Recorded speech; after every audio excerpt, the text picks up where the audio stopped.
Linda says All right, 5:30, it's we're going to 5:30. I'd like to welcome everyone to Wilton Community School District, Wednesday, June 8th, 5:30 school board meeting. You guys figure the first and second thing out before the Yeah, we meeting? got it, we're good. Okay. The mission of, We're used to this. hey. The mission of the Wilton Community School District is to provide education that encourages continual progress, the expansion, through the improvement of one's abilities, the expansion of one's interest and knowledge, and the growth of one's character. Call to order, roll call, please join. Tim Barrett. Here. Linda Duncan. Here. Jeremy Lees. Here. Rob Metzger. Tara Hoyne. Agenda approval, any changes, corrections, additions, Mr. Burnett? I would like to have Mr. Meyer and Mr. Hetzler go into the public forum so they can get in and out. Any particular order? Are we gonna Well, flip for it?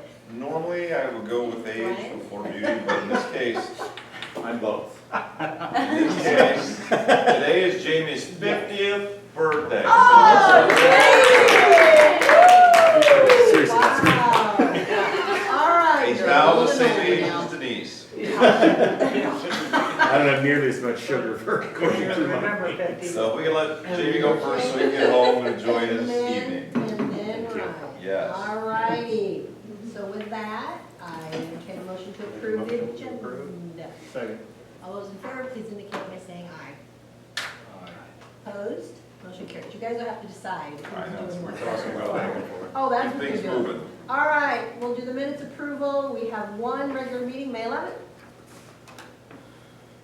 I move to approve the minutes. Second. All those in favor, please indicate by saying aye. Aye. Opposed? Motion carries. All right, let's go to public forum. Mr. Meyer. please. Well, thank you for allowing me to have a chance to be here tonight. So annually, we're asked to do some of our program evaluations. We typically choose a summer meeting to go through those. The school years have gone over.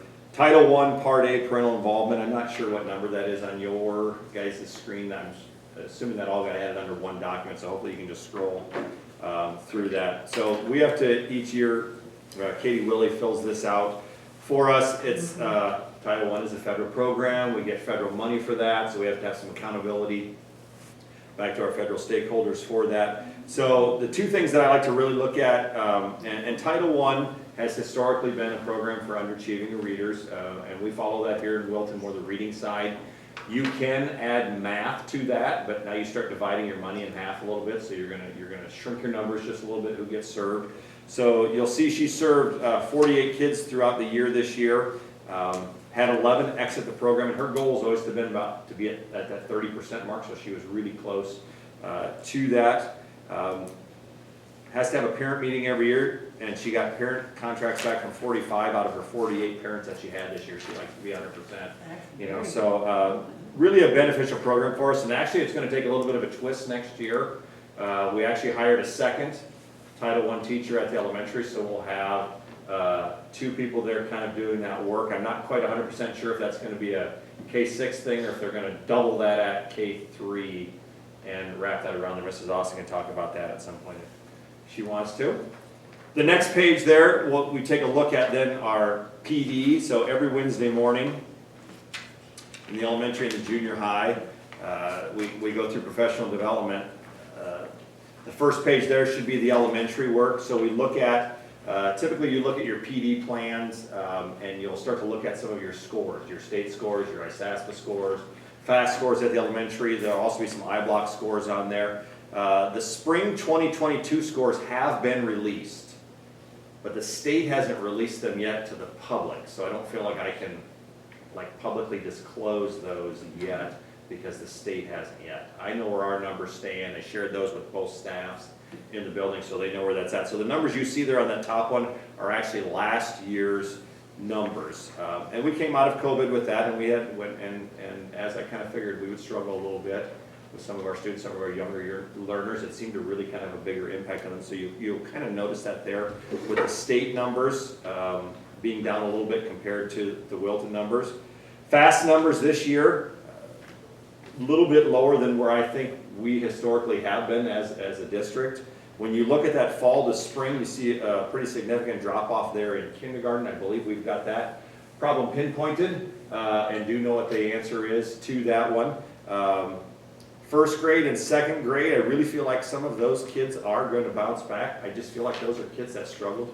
Still, some of those COVID years, we're 2 years removed from that, so those second graders were in kindergarten, missed a quarter of their school year.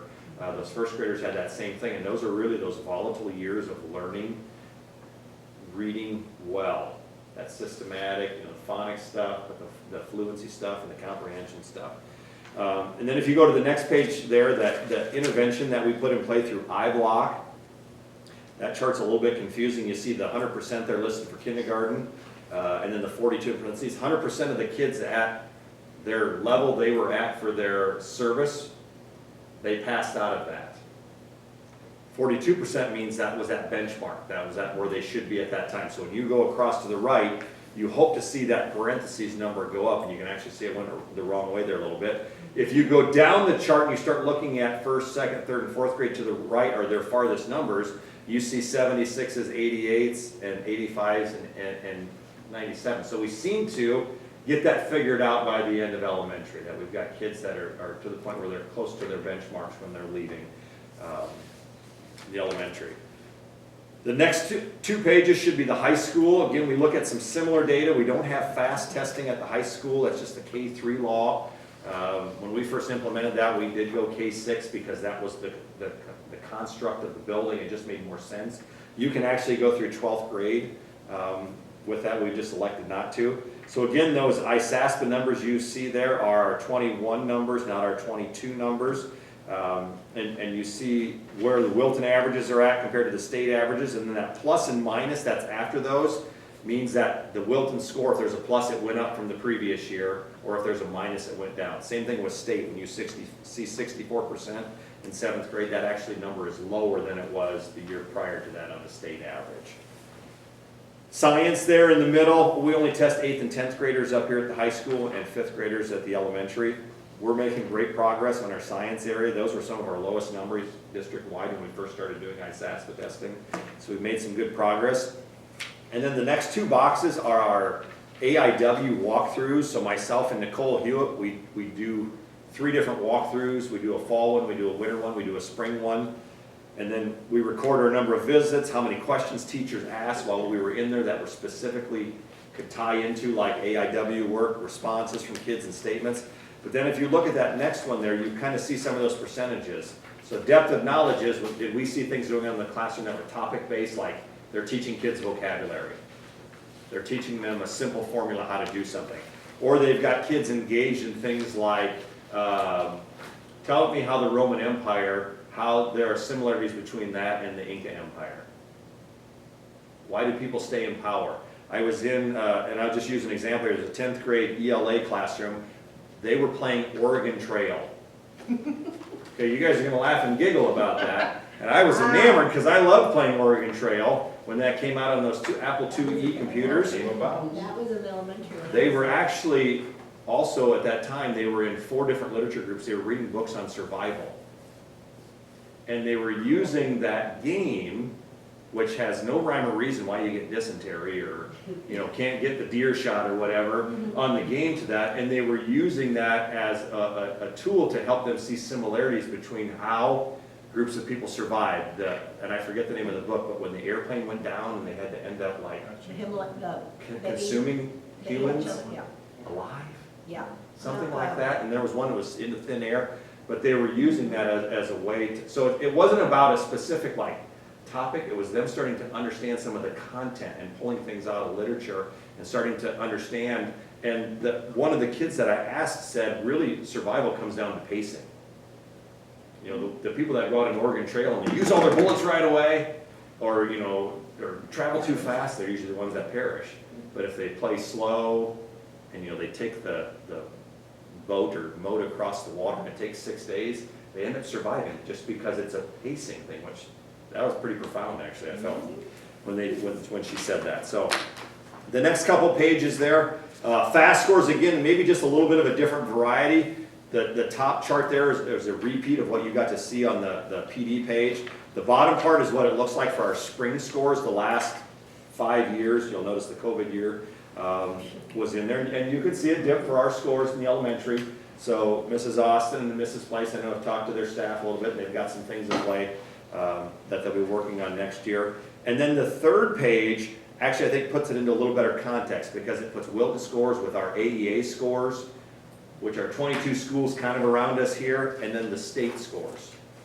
And you can kind of see them, we're not far off the marker, you know, across the state from that. So while our scores have gone down, I don't know that we really can look at ourselves and be like, oh my gosh, this is just Everybody's awful. gonna go down.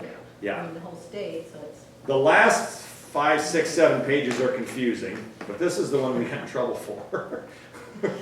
From the state, this is our attendance center and course enrollment data, so we need to present this always to the board. These are all the classes that we offer here in Wilton, so on the left side you'll see like Accelerated Math 7. You'll see 2 of them listed because it'll have first semester and second semester, and it'll run through every class that we have here in the district. Then you'll see the total number in each class, you'll see male, female split out, and you'll see a bunch of dots, and then you'll see some numbers start up. So like Accelerated Math has 17 females and 12 males listed in that class. So that's really what the state is wanting us to look at, is that female and male split. And as you guys could probably list off right now by raising your hand, you could probably tell me which classes we would probably not have girls in and which one we would not have boys in. Typically our industrial tech classes, our basic woods, our advanced carpentry, things like that, we just don't seem to draw girls in, but we've never historically drawn a lot of females into those type classes. And the vice versa is true on the other side. Foods classes and those family, you know, sewing type things like that, those typically don't draw boys in there. There are a couple ones I always like to talk about that maybe, I don't know, don't get maybe a lot of press, but calculus. We have 34 kids enrolled in calculus next year. Next year, yeah. Between the 2 semesters. And evenly split, 16 girls, 18 boys. Typically girls don't like to take, they just historically haven't taken those. And we're seeing to get a lot more girls that go through the pre-calc, the trig, and the calculus stuff along the way. And then the other one I wanted to draw reference to is physics. This year we had 2 students in physics. Next year we have 39 listed.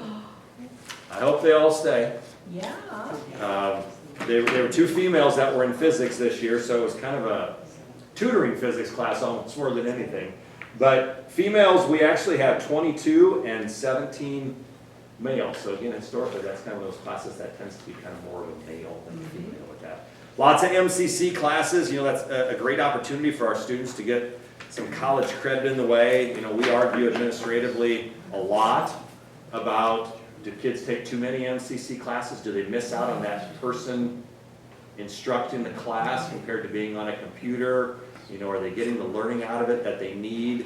I mean, I think we can argue on both sides of the fence with that if you want to. It has helped us in prior years fill gaps with kids. Some kids have college credits. We get a few kids that'll graduate in a year out of like Muscatine compared to 2 years. So it does help with that. So any questions over any of that stuff? I know it's a lot of numbers and good to look at. Cool, this is interesting, I always like this.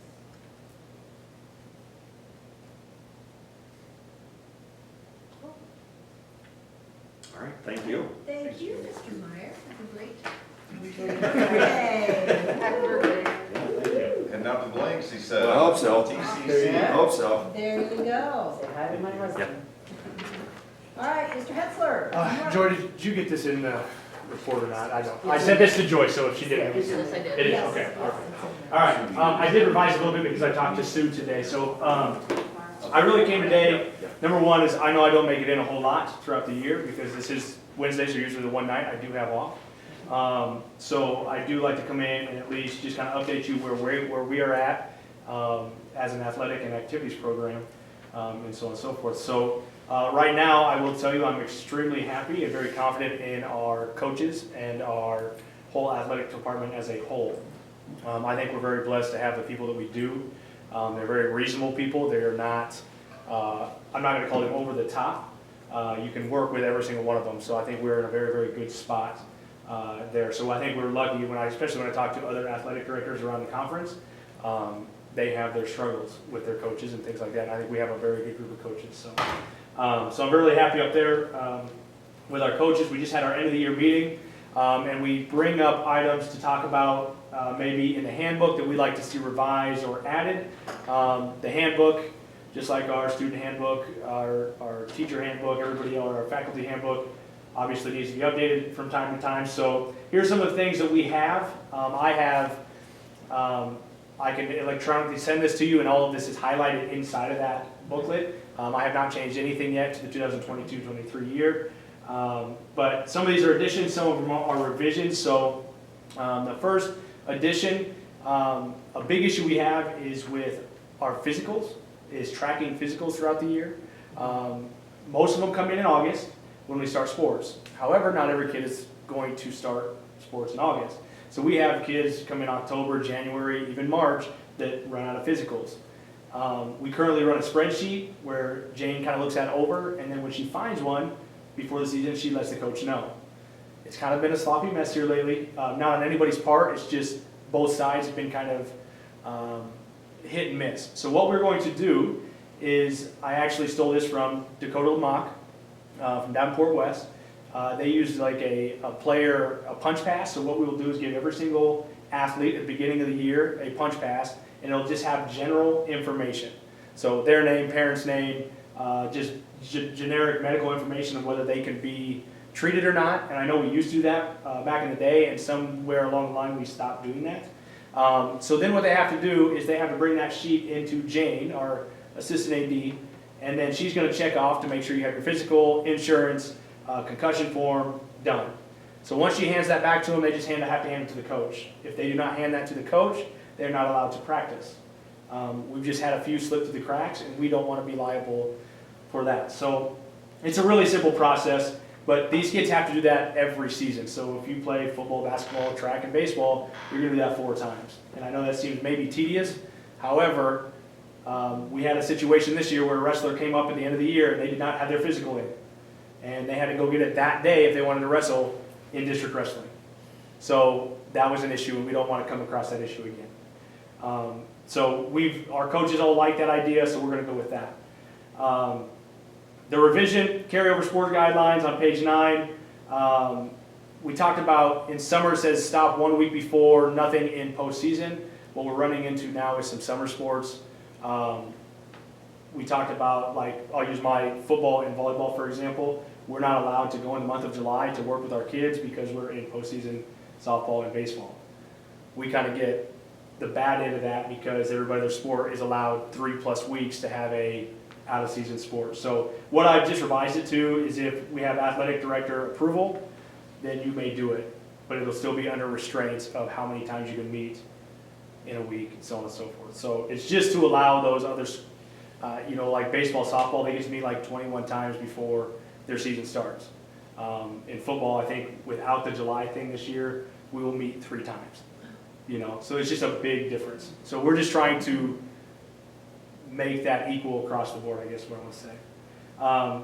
The third edition, our weight room procedure. So we had a couple issues in the weight room with mainly junior high kids after school. And it's just, I just added into the booklet that says the athletic department as well as administration has the right to suspend students from the weight room if necessary. And what I mean by that is some kids will come in and they are not trained properly, and they'll come in and they're throwing the bars around, throwing the weights around, and it becomes a dangerous situation for all involved. We've never kicked anybody out of the weight room, but we've had a conversation where you have to be taught properly first, and if you're not willing to be taught properly, then we're not going to let you in the weight room. So that's where that comes from on that end. So, and usually that's an after-school program that Coach Dankman usually runs, but I just added that in there as well. The other addition for our facilities and requests, the facilities will be open for use beginning in September through March for non-school affiliated teams. This is something I've already done and put in place. The reason I go from September through March and we quit in April is because we now have 6 teams that want to try to use indoor facilities if weather is bad. So I have both track programs, I have both golf programs, and then we have baseball, softball. So we have 6 programs trying to use, and that's not junior high, that's just high school, trying to use our indoor facility or gyms. So I kind of cut it off in March. I did make an exception for some teams. I don't know if your team got in there or not, but the weather was really bad in April and we didn't have anything, so I let them come in to the facility because the weather was so crappy for so long. But that's how I've always ran it. I just put it in the book that way so we have a standard. And then the last one, Sue and I kind of talked about this. We've had some issues with just kids in general and how some of our kids behave in a classroom this year, and obviously not just us. But we have nothing written up except for a code of conduct, and the least amount of trouble that you can get in is 2 to 3 weeks. Like that's our first offense. So what I've added in there is just says, it just at the bottom it says partial suspension. It says not all offenses may warrant the above consequences. School administration may hand out a lesser consequence if necessary. Examples include classroom behavior, insubordination, using foul language towards faculty members or students, skipping class, and or truancies. And that length would be just decided between Sue and I. It's not something I would do on my own, and we'll work together on that. And we just talked today about, that's what I revised in there. So I think we've just had a couple issues in there. And I don't think our student athletes should be able to talk to certain faculty members that way. I think there's a certain set of rules and standards that we have to have here. And I think it's important that they know that. So, but yeah, so that's kind of what I have on additions. So do we have any questions or comments or concerns on anything on those revisions or additions in there? Did I miss the attendance consequence? No, so that's the one I actually revised and took out, because that's I called Sue. I couldn't remember, it says half a day, and I couldn't remember what half a day actually qualified for. But in our student handbook, it has the exact times. Okay, so. So what I've done in ours, I said refer to student handbook. So it's in the language of the student handbook. All right, Okay. So, probably if I would have refreshed. yeah, sorry. No, I sent Joy that one, and then that's the one, so I revised that before today. So. All right, no problem. All right. But other than that, we had our final conference ADs meeting today.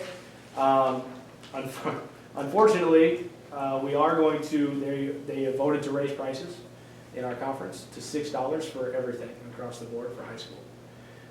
Joy, make note of that, so we can have Yeah. support on the registration fees. Already have. So So, you got that? yeah, so Joy and I have been back and forth quite a bit on this. And the big one is that our official pay continues to go up. And it climbs and climbs and climbs. And right now, we don't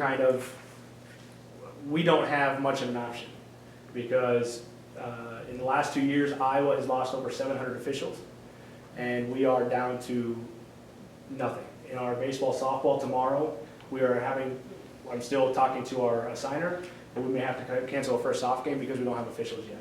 And we set that schedule back in April. So we just don't have anybody, and we're not allowed to we can try, but I can't create a new date within the season, because our assigners' officials are taken up from the very first day they start all the way through postseason, Monday through Saturday. So we don't have a single opening on a night. Are we getting more from Illinois? We have been, and the nice thing is our assigner, Mike Botts, is out of the Quad Cities, so he pulls a lot out of Illinois. Yeah, because they have spring ball. Right, so Yeah. they're, yeah. But Yes. we're lucky we've got that option to get the Illinois. Yes, over and here. we have, and lately I would say we're 50% Illinois officials in baseball, softball right now that have been coming on. So we are in a very, very tight situation. So in order to combat that, I think we talked about this maybe in the middle of the year too, but I am going to start recruiting our high school kids. They've opened up to high school kids can now start officiating lower level games. So I know our baseball coach, Jake Serrata, and his daughter Peyton have every single one of our junior high softball games, and they're officiating it because we had 0 officials coming into the year. So they've taken all of those, and I have a couple kids next year that are interested in doing the baseball for soft games as well. So we're kind of on track, but it is a scary place to be for high school athletics. So just kind of keep that in mind as we move forward. 2 quick questions. Yeah. What is driving not having officials? Yep. And what are we paying? So I can tell you right now, the big issue mainly was age with officials. So I think we're over 60% of officials are over 45 years old. When COVID hit, that took a lot of them. They decided to hand it in and just be done and not come back. So a lot of it's age, and they're just leaving now. there's been an article out, I don't know, like they just had state soccer, and the Iowa High School Athletic Association just put out a huge article about how poorly the fans were, and they never do that, about how poorly they treated the officials and kids on the team at the state soccer. So I think there's a lot of that going on. As far as paying, it changes with every sport, but I can tell you our assigner for basketball in our meeting today, we usually pay, I think it's we pay $115 for a varsity girls and boys game. It's going up to $130 or $135, one or the other. So that's for that's three officials, so there's an additional $60 a night. So on our accounts, it's a huge hit when we do that. So, nobody complained when we raised everything to $5, but I don't know how the $6 will go. And it We was, got a shot clock operator this year we have to add for basketball. yeah, I have one of those. I do have a guy for that, so. I know what I'm saying, that's an extra expense too. Oh, yeah, so now we have to pay, and luckily, we found some people who, you guys know, you get to volunteer. So Reggie Drake is our guy. So Reggie, every time he does it, he sends the money back to our programs, which is really, really nice.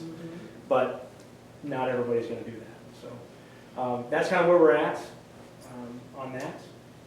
And yeah, so. And there were situations with basketball this year, we had to cancel games. Yeah, At least move them because of of officials. Yeah, Yep. it's not. So this isn't local driven. This is. Oh, no. driven. This is, yeah, we are, USSSA has been sending out emails prior to every tournament talking about parents respect to umpires prior to the tournament. They've never done that until this year. there. So it's just bad. It is bad. Here, I think we're very lucky here. I really do. I mean, I'm at every baseball and softball game, and you have your typical fan that sometimes says something they shouldn't say, but it is not, I have not heard anything this year berating an official, and probably basketball too. I think some people understand that we're in a world of hurt for officials. And our signer will tell you, we have first-year guys that are coming out doing varsity games, and that never used to be the case.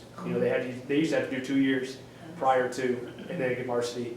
And we've had a few kids, when I say kids, I mean 18, 19-year-olds that are doing varsity games for us. You mentioned this person. Who is this again? Mike Botts. And what's he? So Mike Botts is our assigner for baseball and softball. Oh, So what we do is we hire on an assigner, and we pay Mike, I don't off the top of my head, is it $500 for the season? And Mike, so what we do is send him our schedule, freshman through, junior high through varsity, and he assigns every official. So we have an assigner for, basketball, baseball, softball, wrestling now is now an assigner. They have to go. Football is not an assigner at the moment. I still get those, but those I only have a couple games, so it's a little bit different. But if you don't have the assigner, you don't have the group of people to get, which is just really tough. I was whispering Linda here, back in yesteryear, when I was the AD here, the only things that were assigned were volleyball, because there was like group volleyball Yep. officials. And the AD would call all the, Yep. officials for every game, and if there was a snowstorm, the AD would take care of it. But there was a big pool. I didn't have an issue finding somebody. I mean, yeah, it was still a challenge, but now, unless you're part of one of these assigners, or these groups, the officials like to go to the group, Yep. you can't be an independent contractor like we used to be. And we can still, I have the pool, like you can see every official in the state of Iowa. However, when they're with the assigner, their schedule is done for the whole year. So that's, if you're not in on those assigners, you don't get them. And it's just really, really tough, so. Yeah. So, yeah. But, yeah. And then the last thing I do have is our coaches decided we are gonna start a student athlete leadership committee next year. So our coaches have nominated different people from their groups, and we'll have 16 kids starting next fall. Meet once a month it'll be like myself for 1 month, and then I'll have another coach come in, and we'll just go around and we'll do different aspects of leadership and talk about and we're gonna talk about issues that they see here amongst our own student body, and then how we change that with athletics and in our school here. So we're gonna try to do that. But yeah, I taught a class a couple years ago on leadership, and I thought it went really well. And now I don't have that skinny class anymore, so I think this is a good way to implement that back in. So yeah. some good news. You want to share the good news about the weight room? Yes, so I did write up and ask the Townsends for some money and help towards our weight room. They generously donated $25,000 and asked that the Booster Club, if the Booster Club could match that, we would then have $50,000. And the Booster Club, I talked to them yesterday, and they approved $25,000 our way for the weight room as well. So I'm going to meet on Friday with Treadmill Heroes, who gave us the lowest quote, but I will talk with them and revise. He gave me one quote, we're going to revise it to see where we're at. But like I said, with our weight room class, I think I have 70 plus kids doing weights for 9 months there. And then right now, we are averaging between boys and girls, we are 84 kids in the mornings, 3 days a week. Wow. So we have really good interest in weight training right now. And like we are, right now, the way the weight room's set up, we are at capacity. I could not let another boy in. We're averaging 53 kids in the morning for boys. So I don't have any more room to put them. We're outside lifting weights because that's what we have to do. So it's a really good problem to have.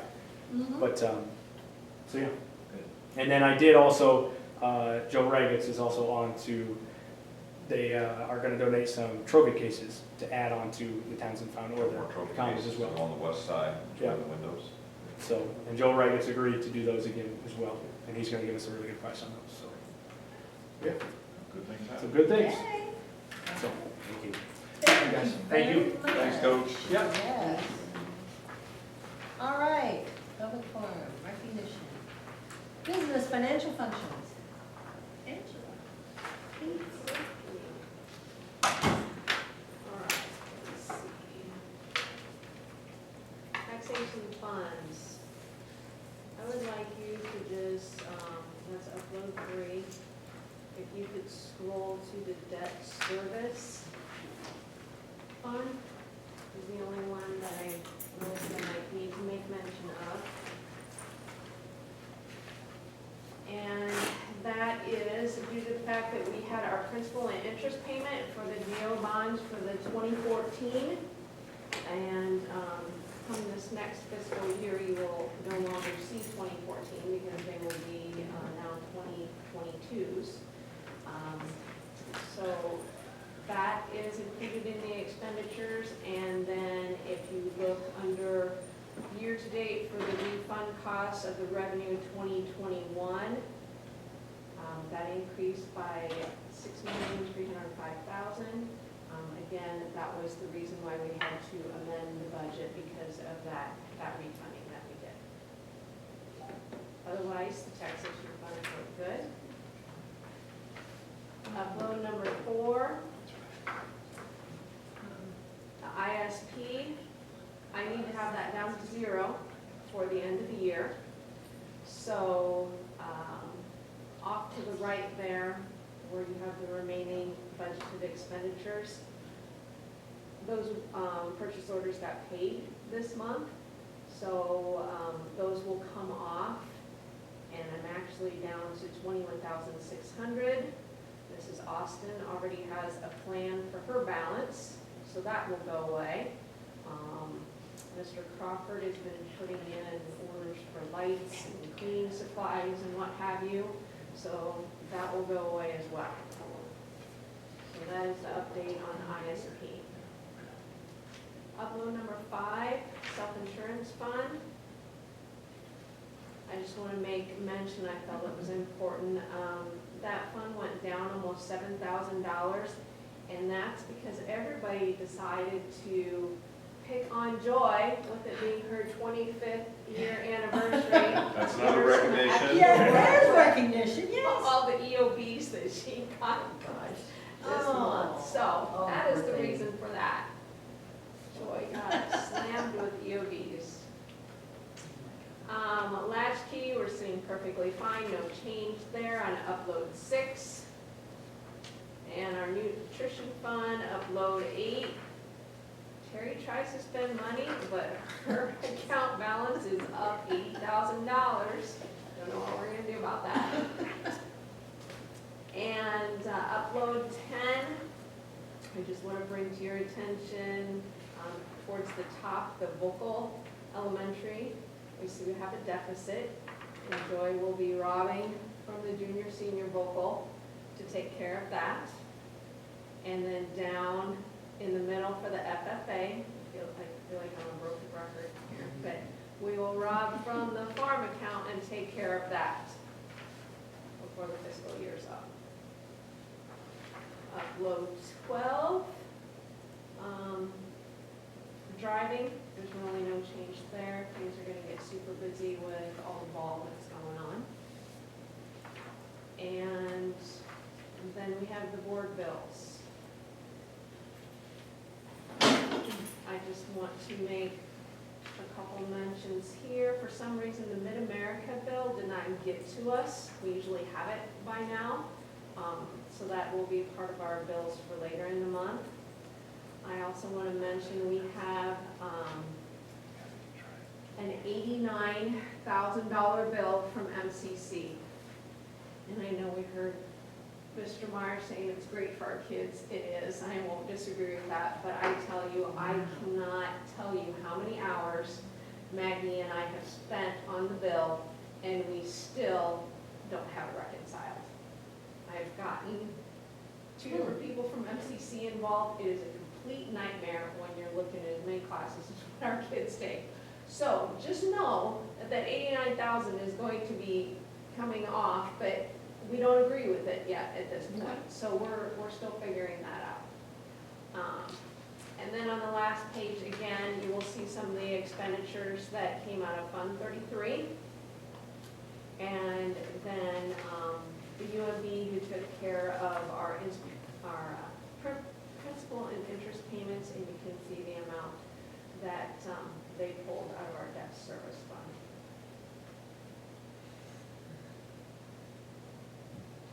So any questions on any of that?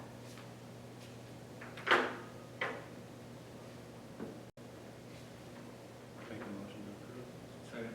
All those in favor, please indicate by saying aye. Opposed? Motion carried. And with that Could've done that. being said, I would like to ask permission to pay any bills going forward that are due yet in the month of June. We will have a second meeting to pay those bills. Are we So planning you're on saying doing We're that? hoping to avoid that and just get your blessing to pay them. And then at the next meeting, we would present that to you. I brought that up to Angela. When I started in Durant, they never did a second meeting. And I thought, that's weird, because it's kind of like a lot of things. You assume that that's the way it's done everywhere. Yeah, no? But this is the only place. So, But Lisa sent me their board policy, and they have it in their board policy. And Lana had said the same thing. They did the same thing in Bennett as well. They never had a second meeting.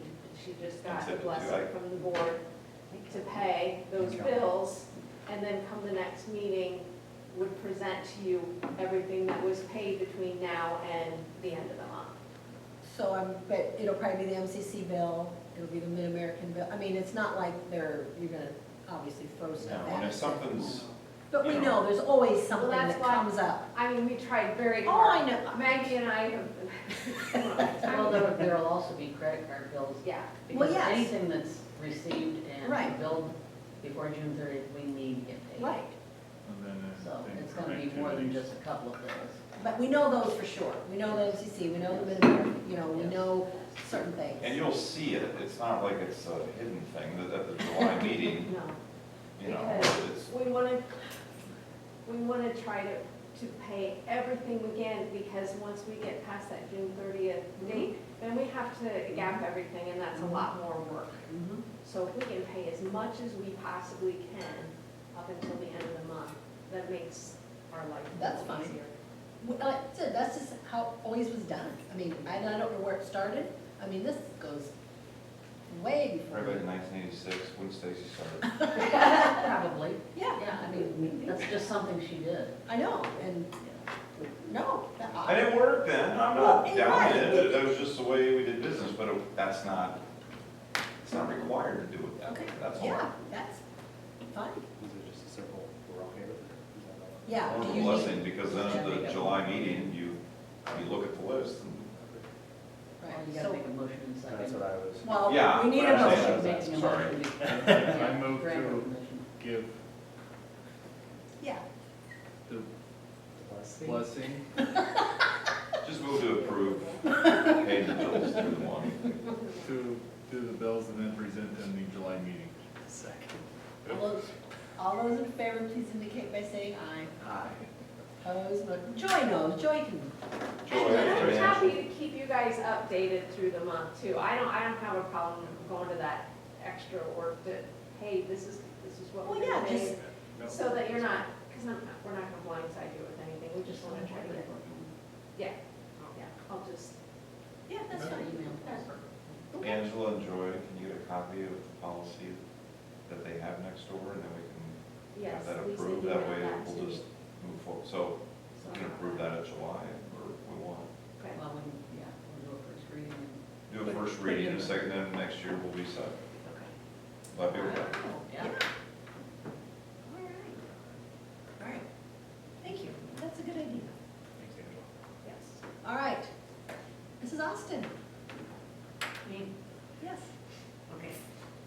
Try not to do too many numbers, because I know Jamie did a lot. But that's kind of what we do in June, is look at all of our, or I do, look at all my discipline reports, all of our attendance, what days we struggle the most with, all of our data, to try to put the big picture together. So, I'll try to just give you more example. Then measurable results, that's Leader and me. So those are our three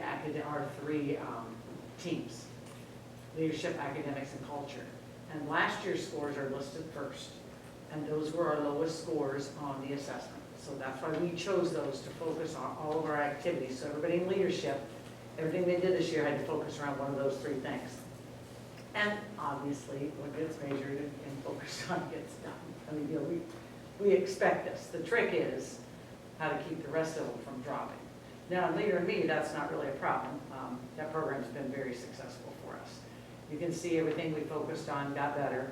And when you have those scores, now we're almost to the point where those are going to be hard to improve. So we're switching a little bit from habits to paradigms, and trying to do a few more of the deeper and second level things.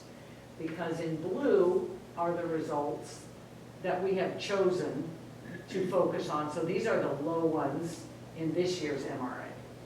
So when you see leadership, you can see what they're going to focus on, same with academics and same with culture.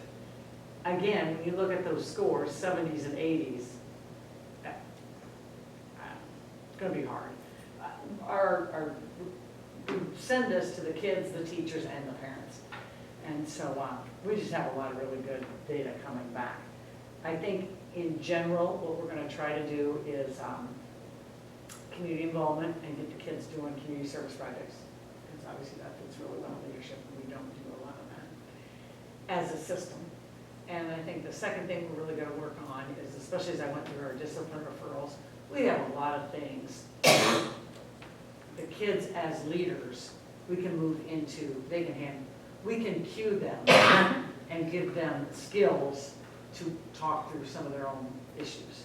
But obviously if it's bad, they need to come, but a lot of the stuff. Because teachers are in the middle doing stuff, you know, so it's something, they get on each other, then, you know, so I think those two things appear to be where we will head next year, and I think that will be very positive. Mr. Meyer shared the iBlock data with you, and as he said, we're really happy with the top column, how many kids get to benchmark, or how many kids get out of each cycle of iBlock. When we teach them, they get it. When we teach them, they get it. But the bottom of what he showed you, we don't have the kids at benchmark that we need to have. And I know it's everywhere. I get it. But it's an interesting thing. We were always 70s and 80s. Now we've slowly moved into the 60s. And that, you know, I don't want to, we need to look at that. So we have had a focus on math, and even back to our Leader Me goal has been math, so we'll move that into reading. And hiring the second title teacher. Mr. Meyer talked about that, and we're definitely moving her into 4th and 5th grade, because that's where we have some needs, especially That fifth grade, you know, it's the first year we move, and we're really gonna collect a lot of different data points on that this year, because it's just an interesting thing. Fourth grade, if you looked at our scores, fourth grade really's got it figured out. So we did a lot of meetings at the end of the school year with fourth grade, trying to figure out what they're doing that we can copy. And we've got some ideas, and some things were pretty, and again, it's just that, what you focus on. There's so much that then stuff we know, I think, tends to fall apart. We've got to do a time audit day one. Our fourth grade, the time they spend in their ELA is 20 minutes greater than our fifth grade. Well, there you go. Well, what's the You variable? know? Yeah. So we've got some simple things we need to firm up. We're going to start having Tuesday after school meetings with our FAST data and our progress monitoring. So those kids, because what we had been doing prior to this is kids who aren't making the progress we want, we wait and bring them through our MTSS process. Well, we need to catch them earlier.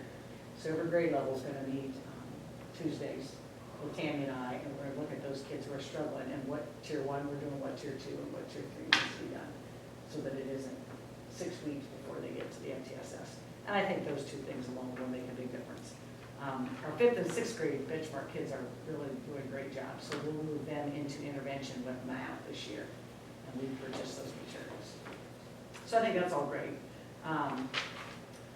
The year-end points of pride, those are just things, you know, again, in June, I sit down and I think of all the things that worked.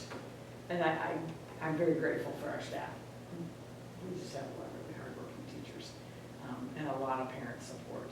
And I think you can see that throughout our, as Mr. Meyer said, the ISAS is not released publicly yet, as you see, I've got it included as grade levels. And this is what makes me happy, even though our FAST scores aren't where we want them, our ISAS scores really are very good.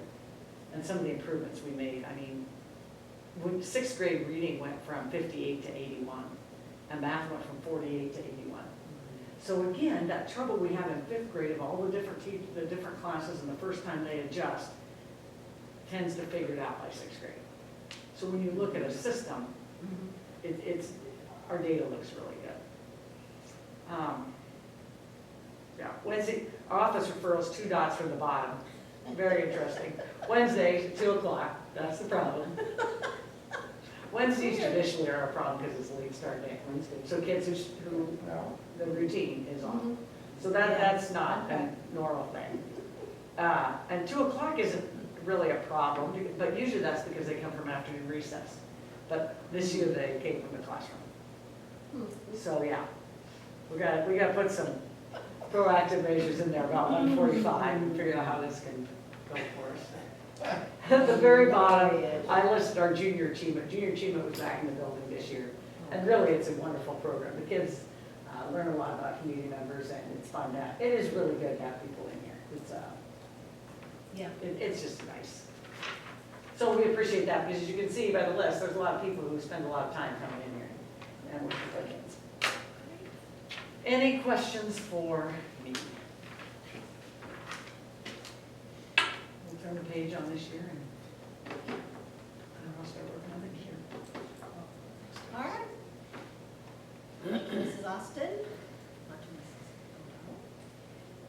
Please. Well, I just kind of put a few things in here. I think the biggest thing, a couple things I just want to touch base on, because I'm going to probably spend more time on the student handbook, so I'm going to be taking up your time then.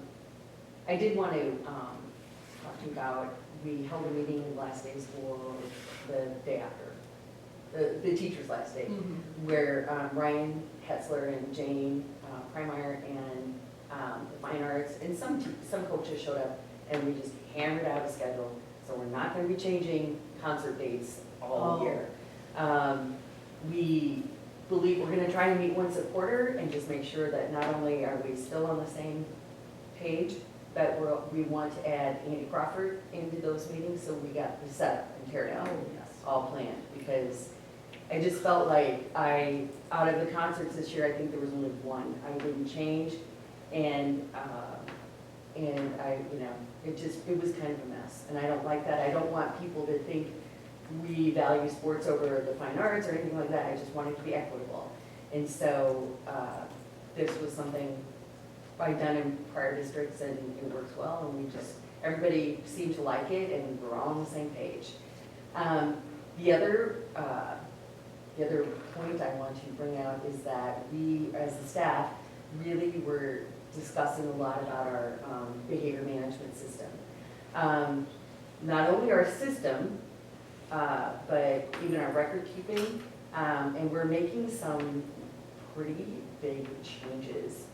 I have been very vocal, I guess, with the staff that there are things I don't like about what's in place right now. The brown sheet system is okay, but that should be for like really egregious, if you're gonna take a student out of the academic setting, it better be more than throwing a pencil across the room. And some of our staff members, like, there was some people were using it more like, you're driving me crazy, get out.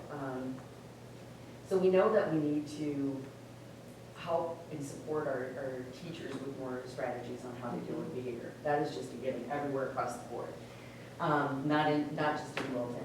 But we want to split and identify what are minor behaviors that really a classroom teacher should be able to handle, and majors that should be sent on.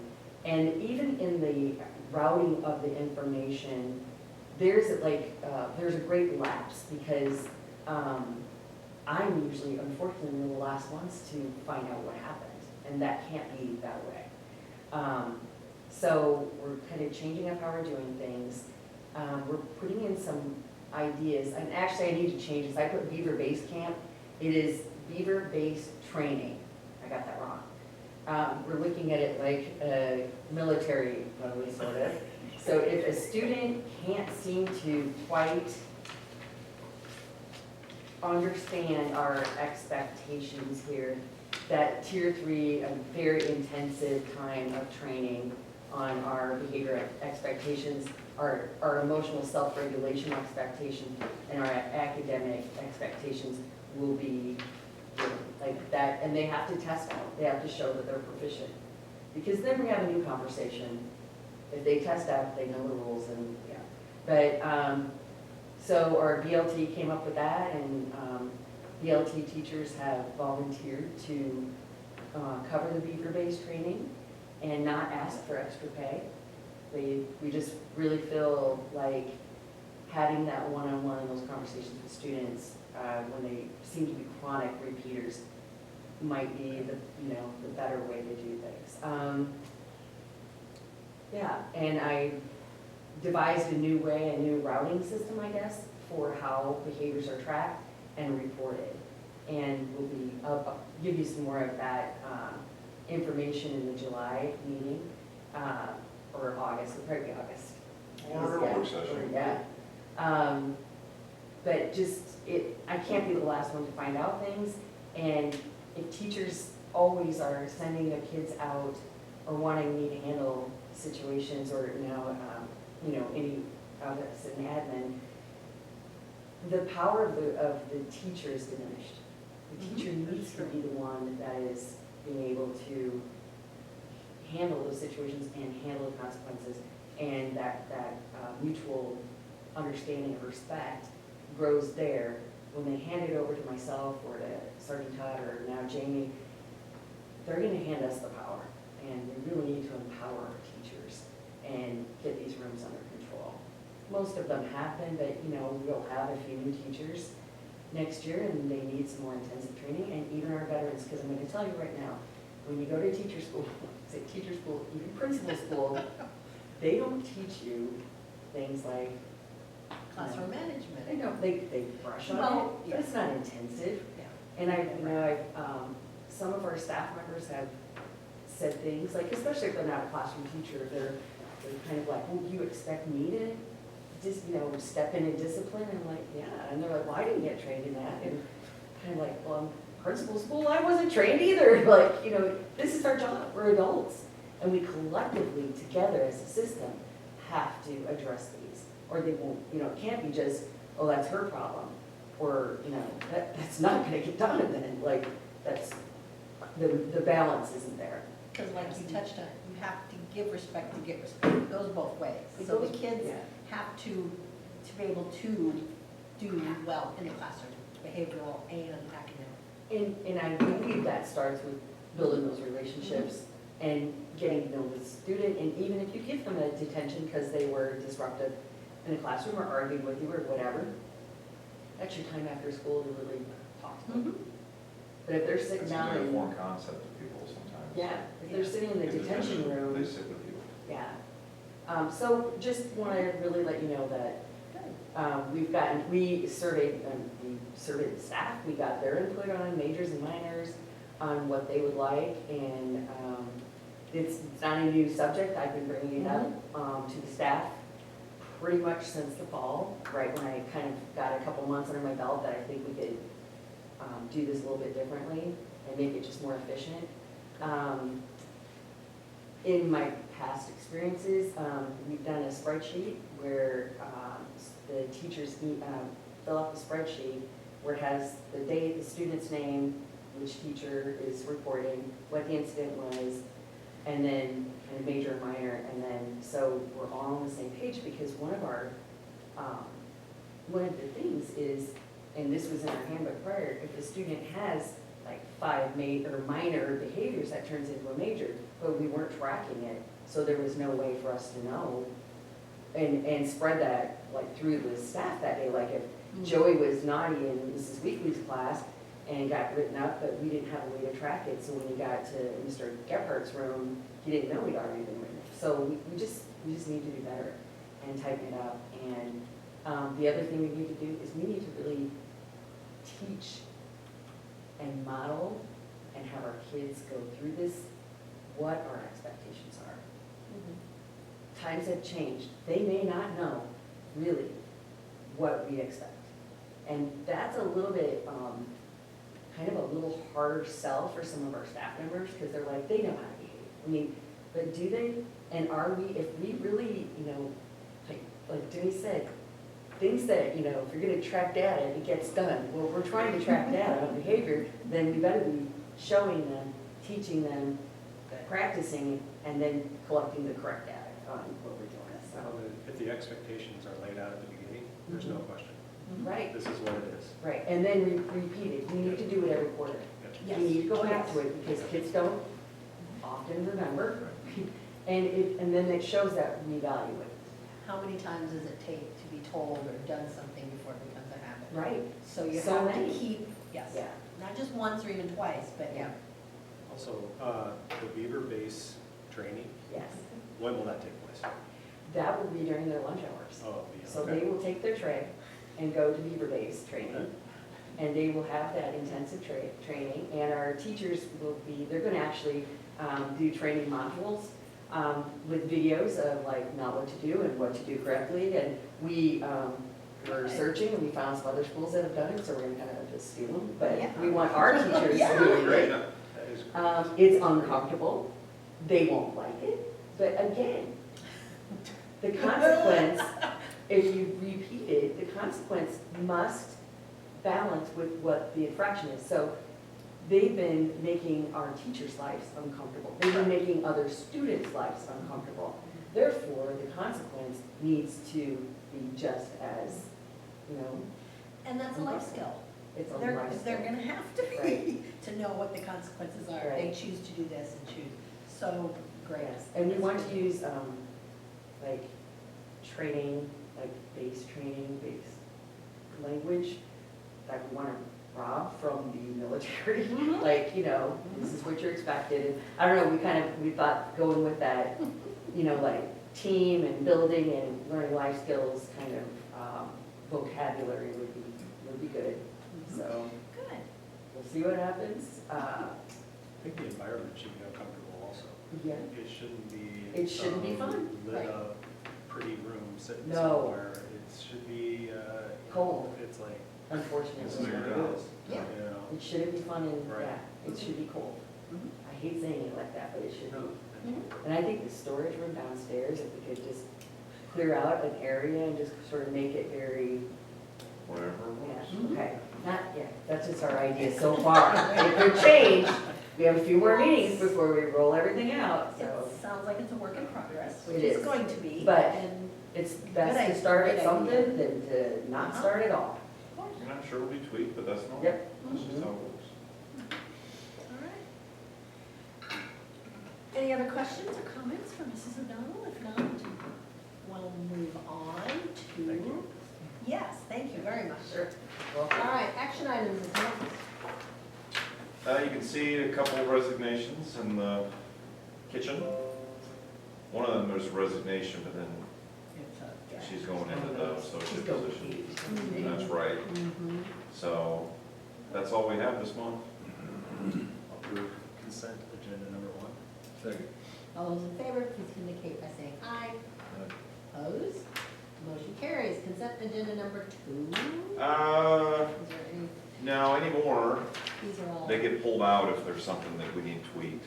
And you can see that under consent agenda number 3. There's a couple that we need to tweak since we have the time clocks that were Right. talked about last month. Okay. Oh, there aren't very many. No, so there's only the 6 of them. I move to approve consent agenda 2. All those in favor, please indicate by saying aye. Opposed? Motion carries. All right, consent agenda number 3. Second reading. 1 and 2 just have to do with some of the policy changes that were recommended last month. For substitute teachers, remember we've got the Mhm. Oh, yes. systems in place now. Yeah. Truancy officer, remember we changed the language on that.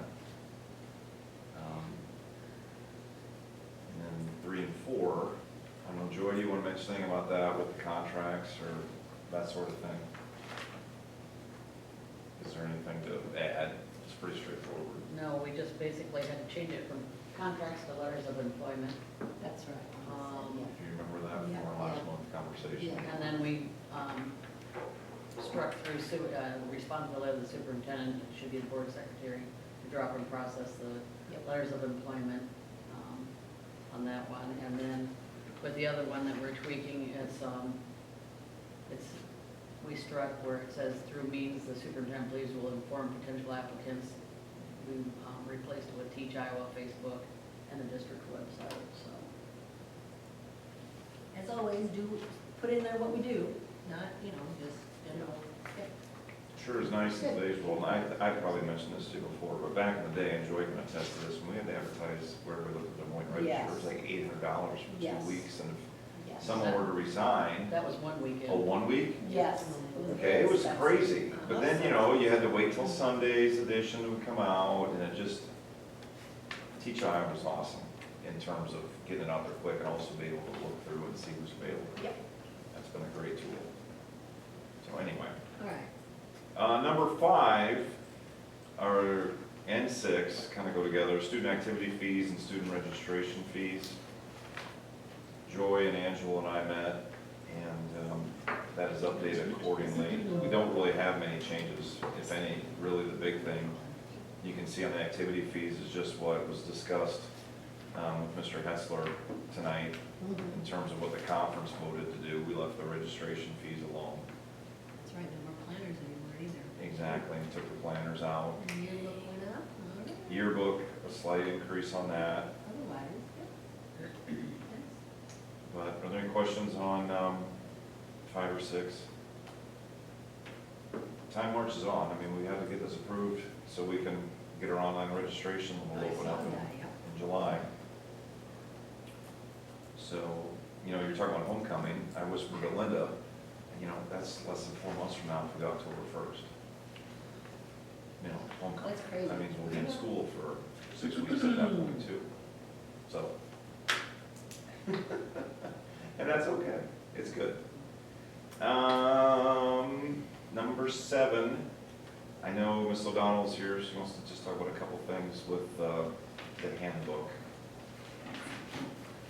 Right. So if you look through the book, yes, what the current status was, most of them I put them in All red. right. And Thank you. what we want to change it to is green. And there are quite a few, but Oh. some of it was we weren't following Iowa code. So like the first Oh. one, well, just different things like page 3, we didn't have our Wednesday schedules on there, so I added those. I didn't put those in green. Going down to page 6, about PSEO courses or the like MCC classes. We had it in here that the student must pay for it if they fail. That's illegal. So, so that just needs to be stricken. So, and I will, pending approval, I'll take it out. Going down to, next one is on page 9. Just updating our dress code that we passed last year. Okay. So we'll put in what we had there. Next is, on page 12,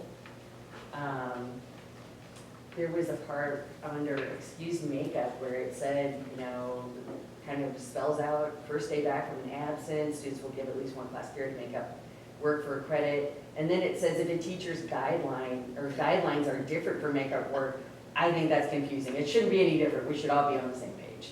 Because then you just have Confusion. so, just want to strike that. Then unexcused absences, so this is in state code as well. It says right in the code, they will not accept or back schools that would drop a student from 5 excused. And they said 5 or 6 is not, they would not support it. So we put it at 10. Now, we've never done that. We've never dropped the student. But we could, and they don't want you to drop it. They want you to come up with a plan. So this is our plan. So we would maybe hold the student if they were a problem and have them finish the class but still attend, you know, still be here, but do it in an alternative setting or perhaps do the Edgenuity version with us, not on their own. Excessive absences, students and parents will be notified, not can be, we will be notified, that's just. Page 13, anyway, just did something, what did I just do there? Page 13. Class work missed the day of truancy may be made up, again, Iowa code. The work may be turned in if you teach the next class period. So we just have to update what we're saying because we had it in there that we couldn't. And again, tardies, that should be changed to 10 unexcused tardies in order to support Iowa code. Then senior open blocks, what we did add was students who require more than 5 tardies per semester will lose their open blocks. We just said that if I think that wasn't even in there, but we had an awful lot of students who were tardy, like they had second block free or whatever, or their NCC class, and they were coming back tardy, and that's a disruption of the classroom. So we want to teach them that being on time is important. And if they can't value their open block and be back on time for their next class, then they shouldn't have it. Ground sheets, I went through that. A couple of things in here is when a student is asked to go to the detention room, they'll go to see Jane or whomever in the detention room, but then they must meet with a counselor. We didn't have I any like that. reteaching or reflection on the behavior. Now they have to meet with the counselor and they have to process the incident, and the counselor has to sign off on it, and then the counselor will be the one who scans the behavior sheet for me. So I'm in the loop like that I know someone was sent out.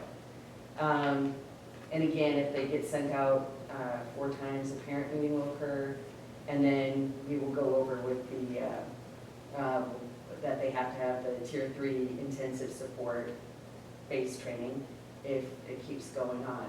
We're adding green sheets, which is just a sheet the teacher will keep where they will track the minor infractions. And that will, the teacher will keep the sheet, but they will add that on our spreadsheet so I know that there was a minor infraction. We're going to call them no-no sheets, like just, I don't know.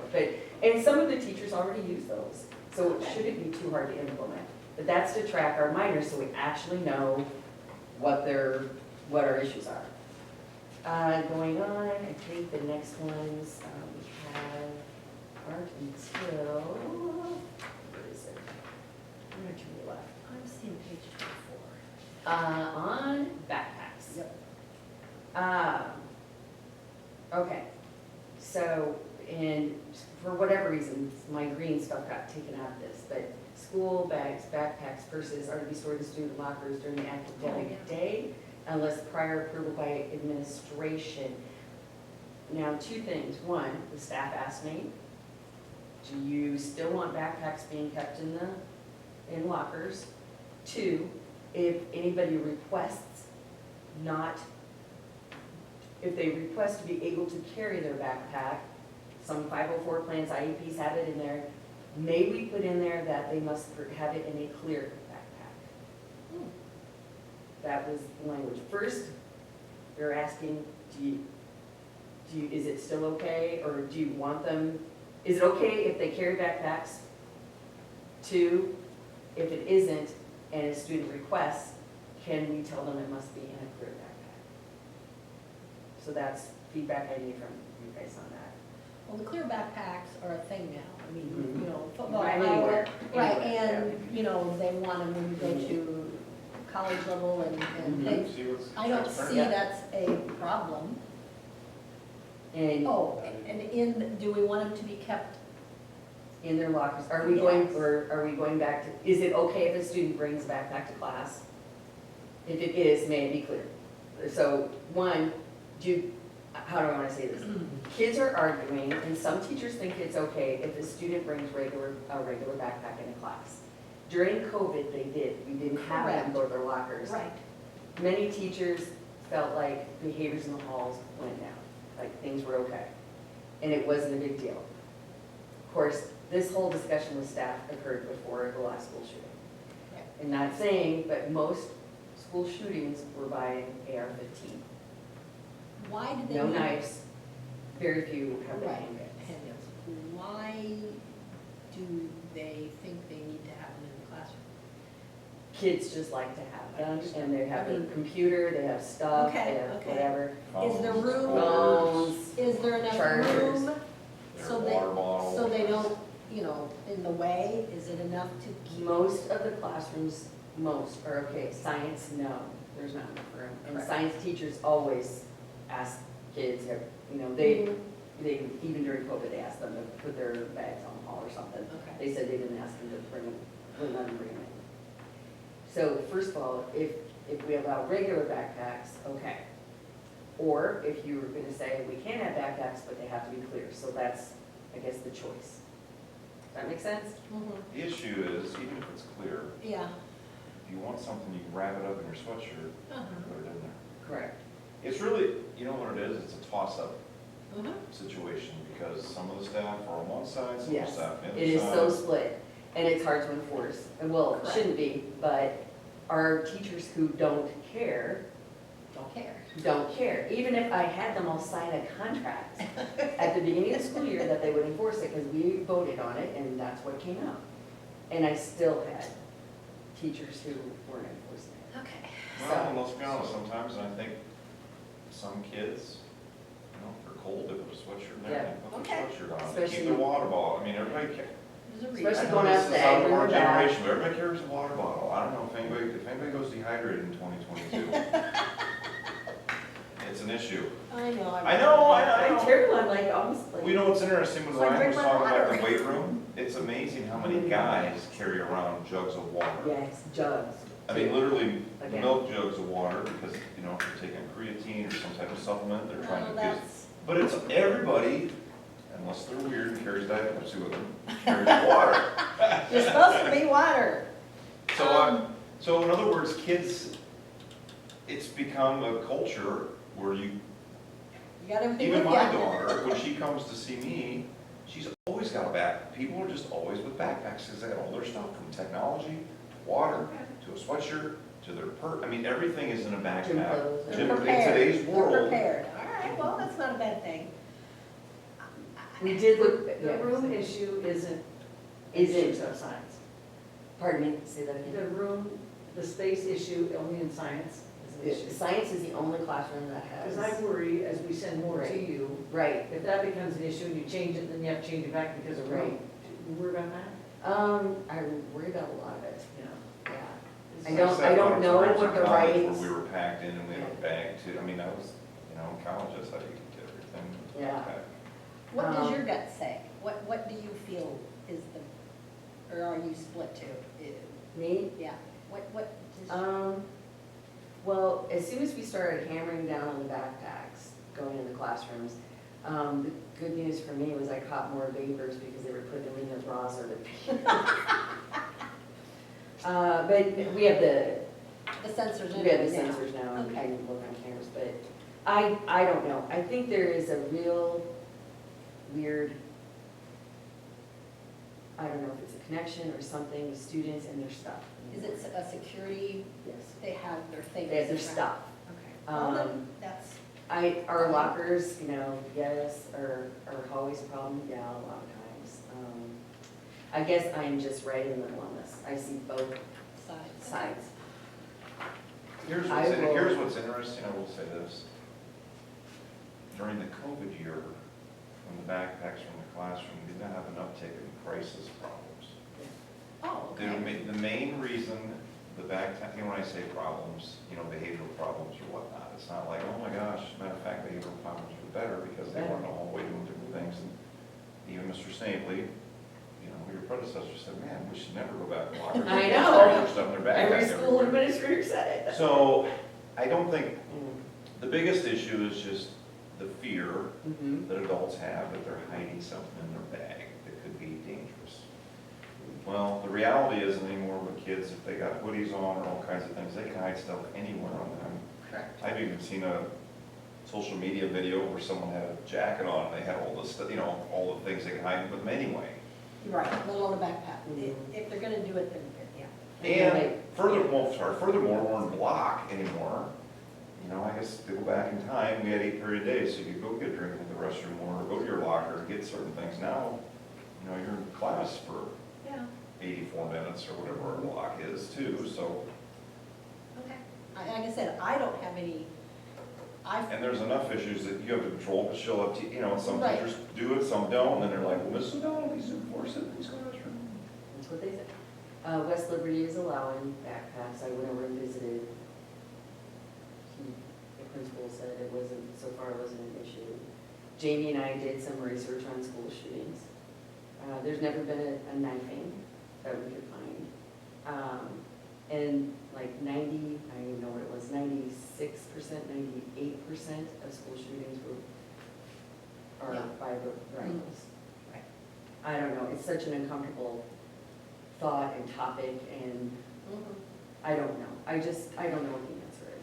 But yes, Backpacks aren't causing more Correct. danger or harm in schools. if we're Correct. doing our job, we should know already who's upset and angry or hurting or Correct. lonely or not acting correctly, but, yeah, I don't know. I don't know what it is. So maybe I'm hearing you say that it is okay? Well, we can always change They it are, back. they are okay to be, this is what it is. Red is what's already in there. So this is what it states right now. So we need to put something that school bags, backpacks, persons are allowed in the are allowed with you all day. I don't know, I want to say it, but right? They can be, Yeah, they we can be carried with you, they can be with you. We could just remove that and then just send a note out to students that backpacks will be allowed. Well, that's what I wanted, this whole section. Or we could doesn't- put something, backpacks are allowed unless, Well, distract, it's like anything, we don't put in our handbook everything that is allowed. Right, right. It's about what's not Not allowed. allowed.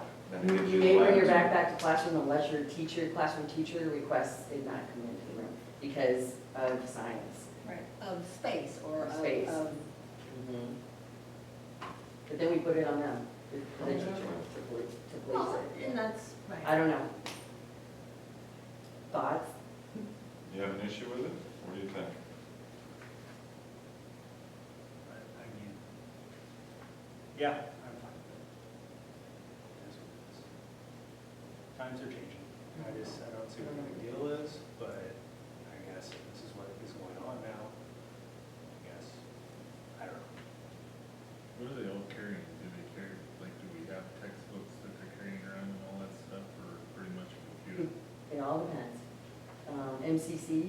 some of those kids have textbooks. I had one student who came in for a special permission because she had like 3 big books that she had to carry, but did she have to carry them to all her classes? No. Well, no, but she said, if I get my homework done, or my work done in that class, then I want to do my MCC work. And that student is a 4.0 student, and yeah, she did. Most of it is their stuff, their hoodie, their earbuds, their technology, their charger, their this, their that. I don't know. I'm okay with it, but we're also. Wait, snacks. Snacks? Snacks. Although we kind of, we've got that under control a little bit Being better. comfortable isn't really what I, you know what I'm saying? Yeah, I get, yeah. I don't know, I'm torn, I know, I get it. Yeah, I do too. I know, I'm me not, too. but I'm old, so. So my, The only reason I lean toward allowing it is because during the COVID year, see, there's, yeah. we had 0 issues that I know of. that's what I was told, 0 issues. And the school that I was at, we had 0 issues. So, Zero issues meaning what? Hallway behavioral incidents. or like someone bringing a backpack to class and they're pulling out Dexicart, you know, I mean, things that were making it more distracting or, you know, being a threat to the school environment or, Yeah. So the that's kids- all I'm the saying. You know, kids- we had a year of an experiment and it wasn't anything out of the ordinary. I mean, they're still teenagers. We found no problems with them bringing their backpacks to the class. That's what I'm hearing you say, that there were no issues. So it was okay, so. Do you have access to the backpacks? Do I? Yeah. You can Search and search and you search, can, yeah. okay, so, Then I Yeah. don't know. Yeah, no, it's not private property. And It's it's, not. My there's- biggest thing is that we're not gonna start smuggling in all of our junk that we don't need to be having in school. And if it does, then we would probably All reverse the way it, into the classroom. but, yeah. It's one They- thing when it's stored out in your locker, which, I'm sorry, there's kids that did things stupid when I was in school, but none of us were so stupid to bring it into school. mhm. I'm glad it's on video and everybody heard me, because that's what I'm here. But it's just, Okay, so yeah, we did stupid things when we were kids too. Everybody in this room did something stupid when you were a kid. not the knees.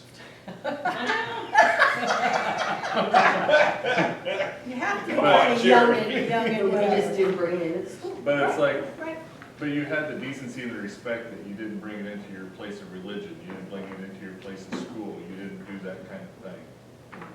We're, I think as long as we can decide to go down this path, and if we need to change it, we'll change it. absolutely, yeah, Everything's flexible. yeah. All right, so we're just taking all that out. Okay, take it out, I'll just put, nothing. our, Well, if we don't have a policy, You it don't have a means we policy, can you don't all have it, you don't need so it. to clear things out. Just Take it all out. Take it out. School Take bags, it out. backpacks, purses, all that. Psh. All right, for now, I Yep. mean, I can always go back and find it Yep, again. oh, yeah. But, yeah, and then it will be up to the discretion of the classroom teacher whether they want to allow them in, Mhm, and based on space or whatever. mhm. So, we'll try it. We'll add that to data collection too, just to see what How happens. it works, how it's going. Yeah, okay, One thing about that, sorry. it's okay.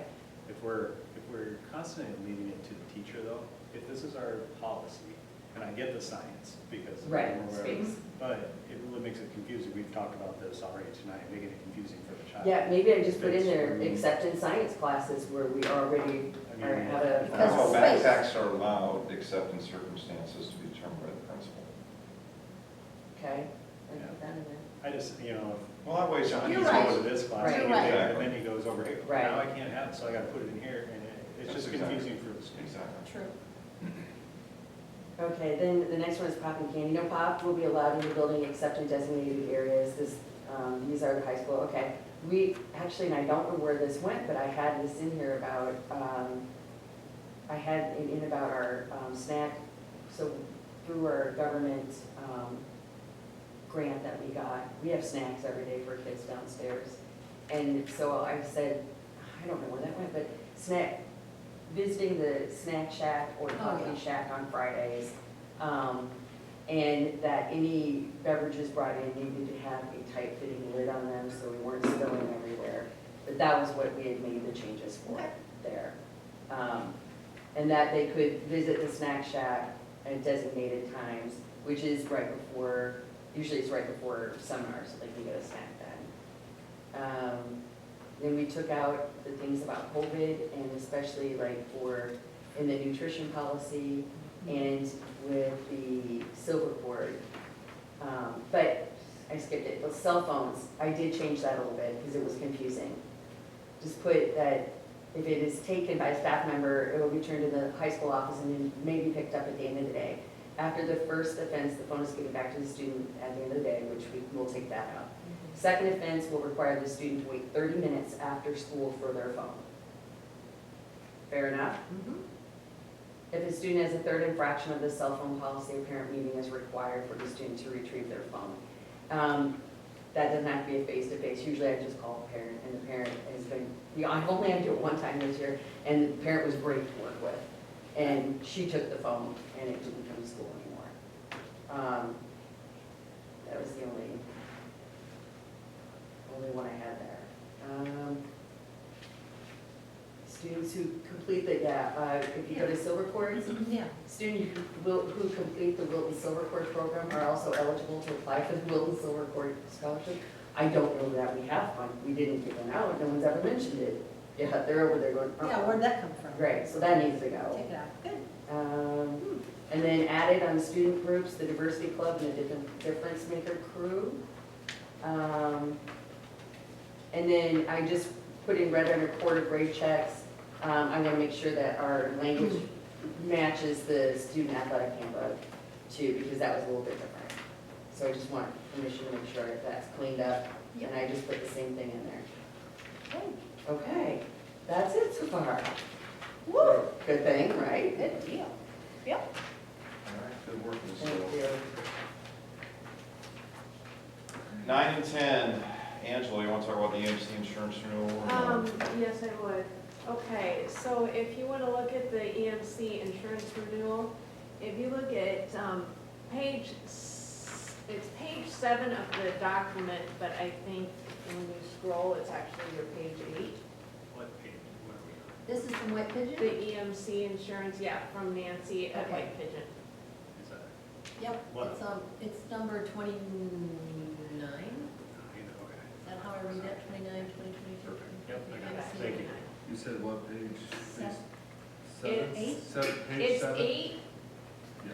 but when you scroll, it's her document, page 7, okay? So Oh. you've got the notation Big there. We just got this today, actually this afternoon. So apparently they've had a lot of retirees too, and they've got the information out late. And then Nancy did tell me, at the bottom there, page 7, you can see property coverages were increased by 1.7 million. The auto includes midterm changes. The work comp, that is not calculated right, and she will get that fixed because our modification factor has gone down from 0.95 to 0.84, which has helped a lot, and we want it to keep going down. So we'll have that correction. And then I remember this from last year too. We got this, and then the flood, earthquake, and cyber was later, so she doesn't have that information yet. So I will have that hopefully next month.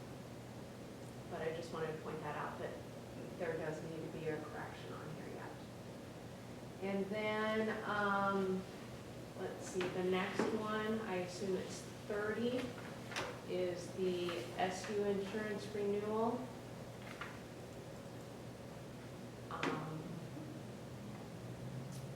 So I actually had 2 proposals.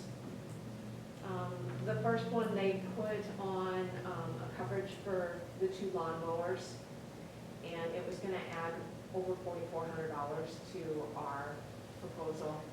And Andy Crawford and I spoke about this a few different times, and we just couldn't justify that kind of a premium to, and then they don't cover batteries, you know, it's just electrical things. So a battery is one of the first things that we seem to have to replace, so. If you roll the dice for 2 years, you get a brand new lawnmower. Yeah, it just, I was blown away by that. So we had them take that off, so this is the proposal that I prefer to do.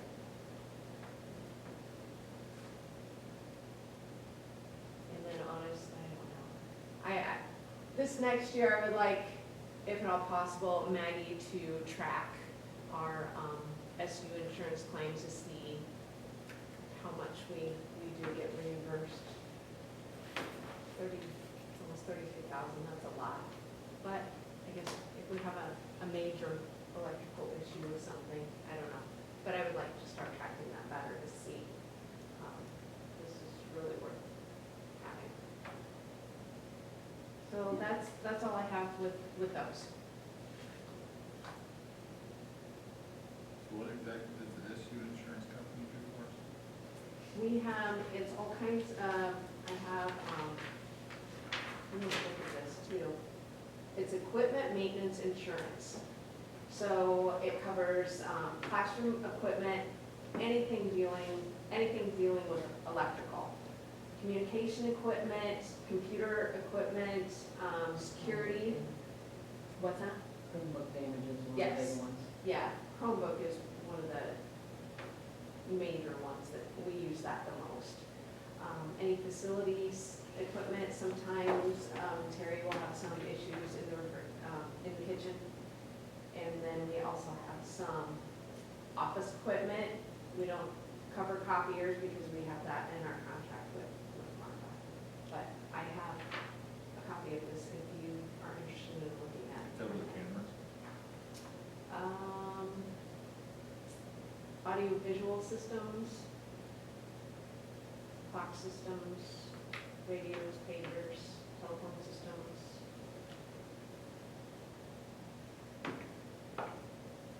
Card access systems, fire alarms.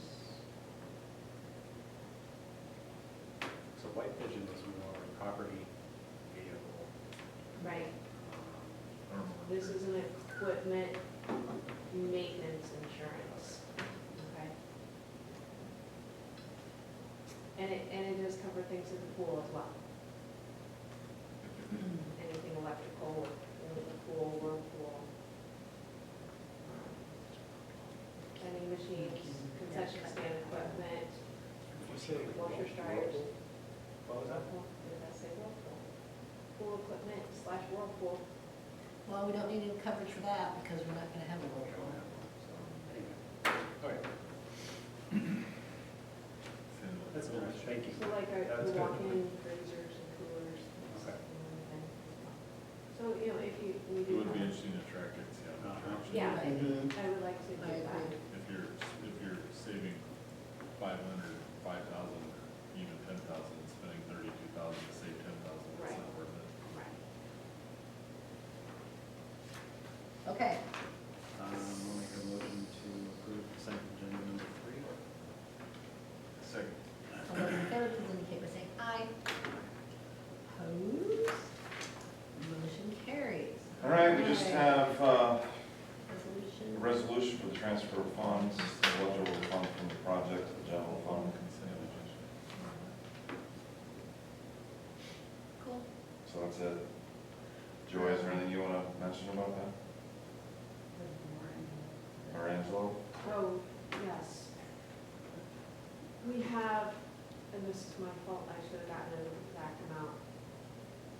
It's not the remaining balance in the, left over from the observatory project. I believe it's less than $500. So it's And if not, we're going to use it, it has to be, you have to spend, it has to be for something over $500. So that's why we would like to just move that money out of there, out of the project fund, and just put it into the general fund. And in order to do that, I have to have your okay. I move, Oh, I'm sorry. Yeah, It's $676.05, yes. It takes a resolution Yes. and a roll call. I move to approve the resolution for transfer of funds from the observatory project to the general fund. I'll second. And we got Jim Barrett, Yes. Linda Duncan. Yes. And Jeremy Mason. motion is, Hey, before we go into closed session, let's just go over the informational items. You can see the letter of employment there. Jill's agreed to do this junior high student council, which I think she'll be awesome at. Yes, good deal. Maintenance wise, someone broke into our office and took down the wall. I noticed what was going on over there. What the heck? Cameras. I know.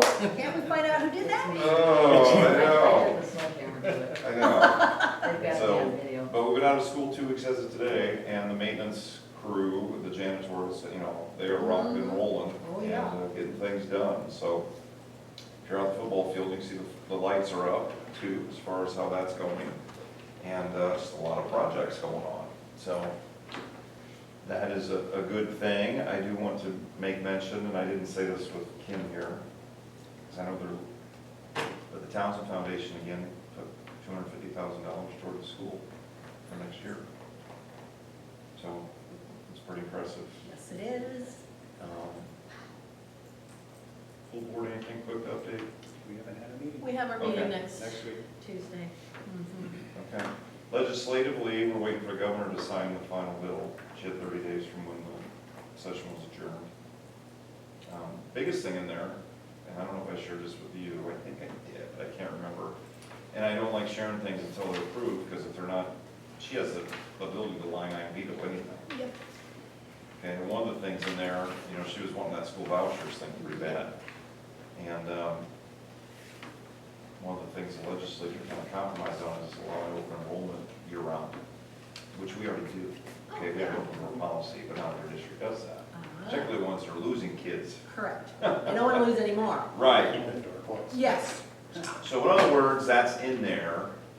That transparency bill is going to require all teachers to put everything online, their syllabus and everything, which would have been a ton of work, and just, again, we already have open meetings request. If Linda wants to see what Sue's teaching, all you gotta do is say, hey, for open meetings records law, I'd like to see what her syllabus is. You can do it anytime anyway. So thank goodness that was voted down. But anyway, it hasn't been signed yet. Until it's signed, nothing's official. So that's all I got legislatively. As far as our work session, let's stay in touch since we're not having a special meeting. Let's see where we're at. I know people are busy, and I told Linda before the board meeting, we like having our work sessions, but if there's A, not a ton to discuss, and B, not everybody can make it, I don't like to get the gang together just to get the gang together. Yeah. Summer is difficult sometimes. Exactly, I know everybody's got a lot of Everybody's stuff busy. going on. So, that being said, the month of July, the principals don't come to the board meeting. Sorry, just get to hang out with me and those two. But otherwise, that's all I have under the informational piece, and then we'll go to a closed session, my evaluation of each other. All right. Sound good? Or you know, the goodwill, you'll be talking about the back to school tailgate, Linda. Yes. All right, so we need to go into closed You guys session. can leave. correct? Yes. Somebody has to make a motion, second, and roll call